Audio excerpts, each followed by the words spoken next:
This is O Wrestling. I am CW. Thank you so much for listening. Make sure to hit that bell on YouTube and subscribe to the podcast on any and all platforms. Today, we are discussing the curious case of the Money in the Bank briefcase. Now, over the years, Money in the Bank briefcase has been quite a spectacle. Many lauded professional wrestling professionals have held it. I don't know how successful of a gimmick it is, but it is definitely a spectacle. And I think a lot of that had to do with just the way you get it, right? They hang it above the ring. You have to fight off 6 other people to climb a ladder to grab it.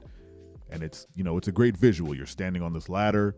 You're high above the competition. They're all crumpled up. Below you, you're mighty. You're holding this gaudy green briefcase. And if you don't remember, the original briefcase was just a regular briefcase. But of course they had to zhuzh it up a bit. So they made it green, and the women's the women's briefcase is a much better designed briefcase. They have the white one with the green letters. The men have the gaudy green one with the white letters. I digress. It's a great visual. You climb the ladder, you get up there, you hold the briefcase, everyone cheers you. It's a great promo. But like a car leaving the lot, the briefcase begins to depreciate the moment you start stepping down that ladder, right? And I think there's no better evidence of that than Austin Theory. And WWE had to figure out a way to write themselves out of a corner with Austin and that briefcase when they made him cash it in on, Seth Rollins for the United States Championship and lose. And I think he said in an interview it was the best thing that happened to him because that briefcase became an anchor around his neck. He had to carry it everywhere. Everyone was, waiting for him to cash in. The idea of him cashing in on, Roman didn't make sense. There was no other champions. That was when Roman was holding both belts, and Austin wasn't going to be the guy to take that pin on him. So they wrote him into a corner. The briefcase was really like a dead end for that character. So they had to get rid of him. They had to get rid of it, not him.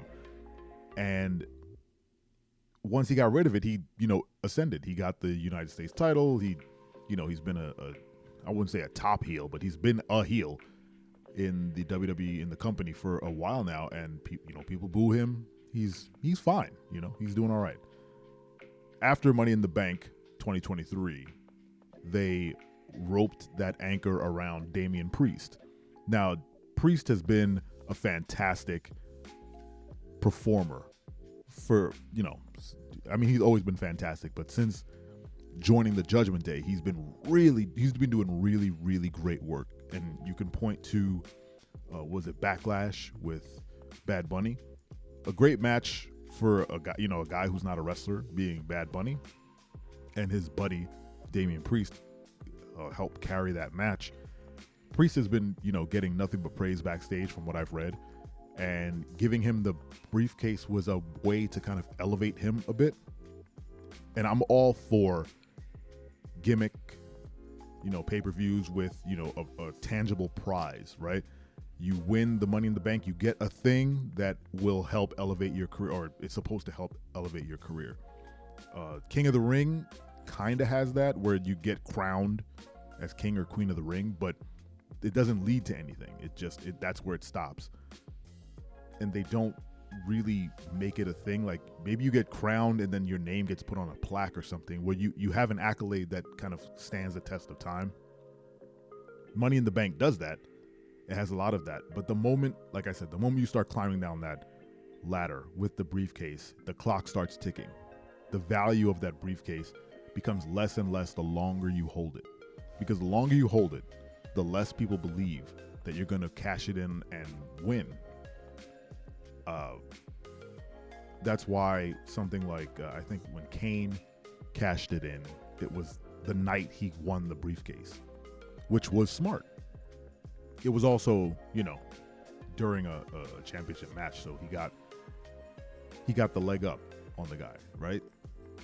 Damian Priest climbed down that ladder with that briefcase, and I hit the stopwatch in my head. I was like, all right, let's see how long it's going to take them to cash this in. The next Raw, which, as I'm recording this, was last night, they teased him cashing it in on Seth Rollins, and he was whooping his tail.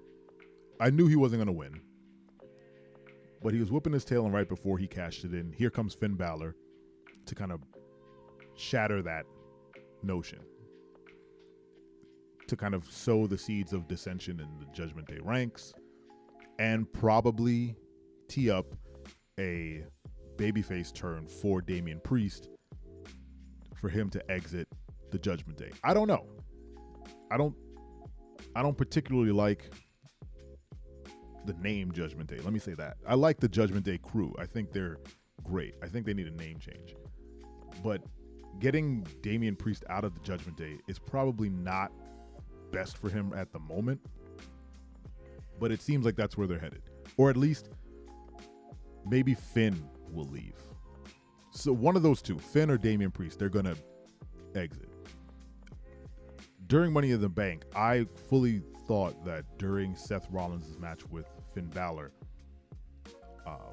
Finn would either beat Seth and then Damian was going to cash in on Finn, or the other way around, where Rollins beats Finn and then Damian cashes in on a tired Rollins to become champ, and that sets up the dissension in the Judgment Day where Finn wants the title and now Damian has it.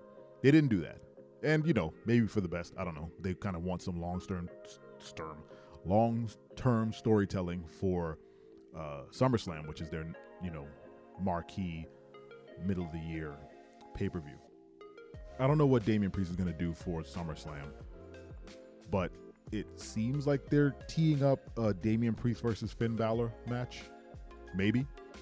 But him holding that briefcase is going to start to rot in his hand, because at some point it's going to be like, well, who's he going to cash it on? And I think it makes more sense now that Roman Reigns is on SmackDown. He has a whole new title, and Seth Rollins, this heavyweight championship has been created, and they're touting it as the workhorse title, which is not true. That's the Intercontinental title. But they're teeing it up like it's going to be defended a bunch. So maybe Damian Priest can hold that one. And I don't know.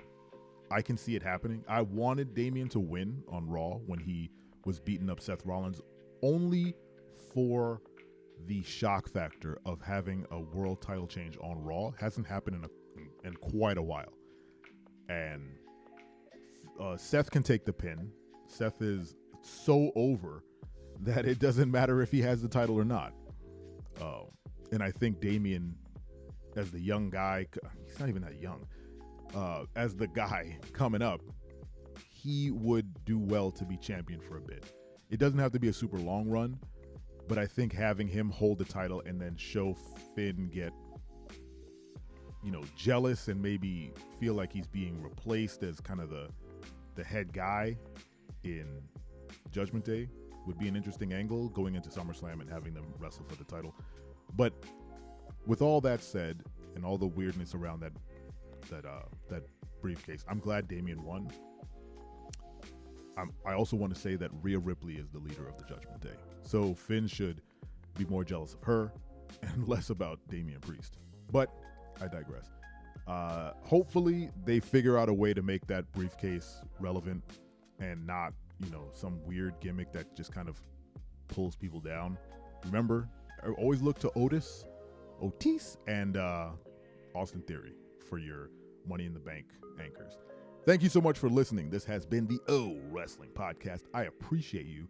Make sure to subscribe and tell a friend, and don't you ever forget.